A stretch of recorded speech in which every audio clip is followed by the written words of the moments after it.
Well, are you ready for another epic video from the retirement channel team? Oh, absolutely. Hey, and we are talking about really exciting stuff today. How about retiring overseas? Is it an option? But before we get into that, we are Tina and Norm. We talk all things retirement and travel. And you're very welcome to join us at our dining room table today. So we've just been chatting over and talking about different things, haven't we, Norm? We want to flee the country and find somewhere warm in the winter. So we started exploring what the options of possibly retiring overseas were. Now, in our case, we were looking at English-speaking countries. So we took a... With good weather as well, Tina. Yeah, oh yeah, with good weather. So we started to look at Australia and New Zealand. Throw another shrimp on the barbie. Because they thought, well, they're very similar to Canada. We love being in Australia and New Zealand. We and did. Kind of New Zealand is a little bit like England. Well, it's a lot like England, but with a nicer climate. Yeah, but then we came up against the brick wall, didn't we, Norm? You need around $1.5 million and a yearly income of around $60,000 to be able to retire there. And we're just poor Canadians, so we would not qualify. We wouldn't. So how about a European sunny country, Teen? That sounds really good, doesn't it? Yes. Well, most of those want you to have between $500,000 to $750,000 in capital, and they also want you to have an income of around $50,000. Plus, the whole time you're there, because you're probably not going to become a citizen, you're going to have to maintain private healthcare insurance, which, as you age, is going to become expensive. Yeah, it is going to be expensive. So no sunny European countries for us then? No.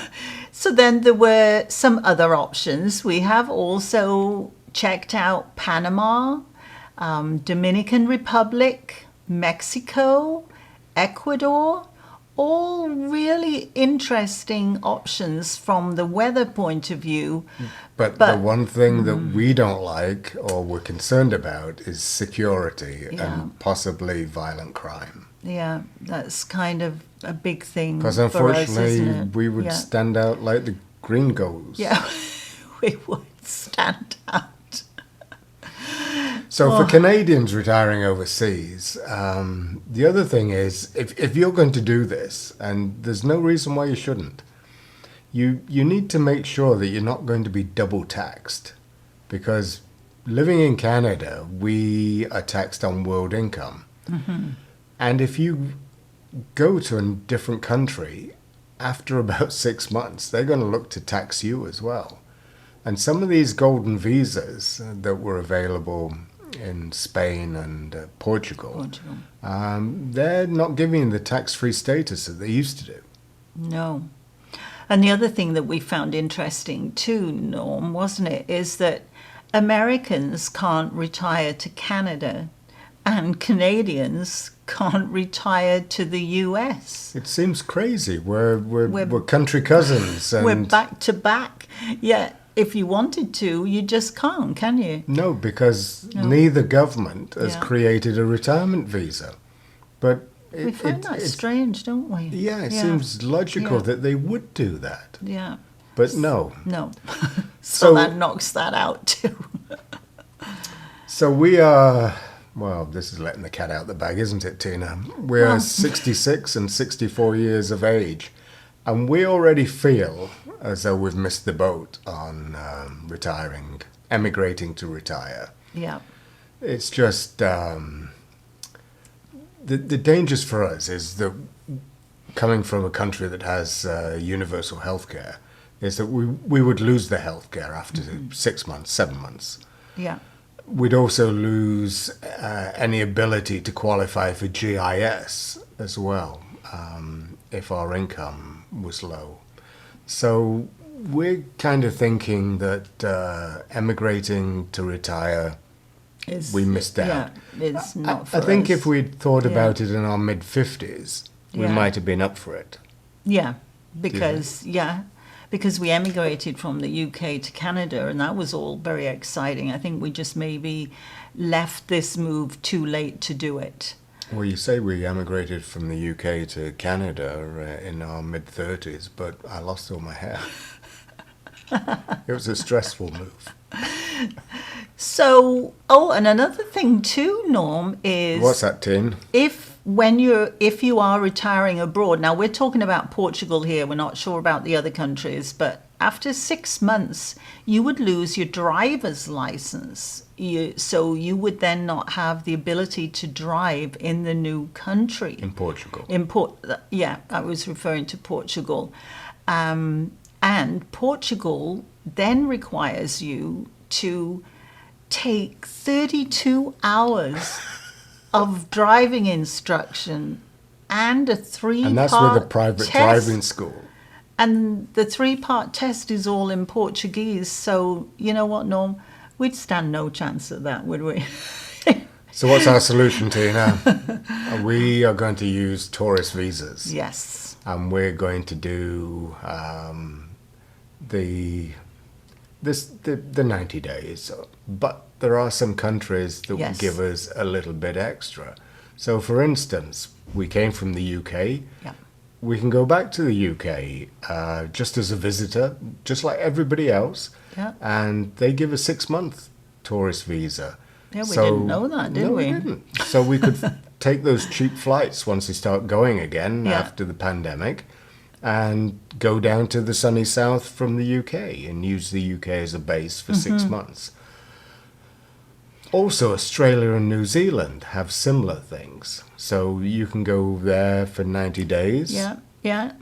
And they would both be really nice places to visit for 3 months at a time, wouldn't They would. But the 90 days comes at a price, as Yes. everything does, obviously. That's 90 days in any 18-month period. So you can't go Yeah. there every year for 90 days. So maybe we could do New Zealand 1 year, Australia the next, or something like that. So what's our preference, team? Well, I think our preference is going to be Portugal for 6 months. It's got great weather. Yeah. It's not Beautiful, too hot, not yeah. too cold. Beautiful beaches, lovely food. You can travel quite a bit from there. It includes the Shenzhen region. So we could go to other places, like we haven't been to Dubrovnik, no. We haven't No. been to lots of other places. So we could travel. Adriatic. Yeah, we could travel to different places, couldn't we? We could. Yeah. And then part of that is use up the Schengen visas for maybe 60 days, go to Portugal for the other 30 days, and then get a Portuguese extension to your tourist visa. And that will give us 6 months over winter time. Which sounds like a wonderful plan, doesn't it? But then we come back to Canada, we And- get the spring, we get the summer, Yeah. we get our health care, Yeah, so we get all the hot, humid weather here in the summer. So, and we pay our taxes. yeah, this is true. Because we basically have to come back in March to pay to do Yeah. our taxes. Yeah, we have So taxes. that's another deadline that you shouldn't forget about if you're Canadian or Americans. No, that's very true. So we think that sounds like the perfect solution for us, doesn't it? So no retiring overseas for us. No. And we're suggesting if you want to do it, maybe look at it 10 years earlier than us. But you're going to have Yeah. to commit a lot of money to it. Yeah, you definitely are. That's So- very true. Thanks for watching Yes, and we hope that everybody is staying safe. and keeping well. And until the next time, Bye-bye. bye-bye.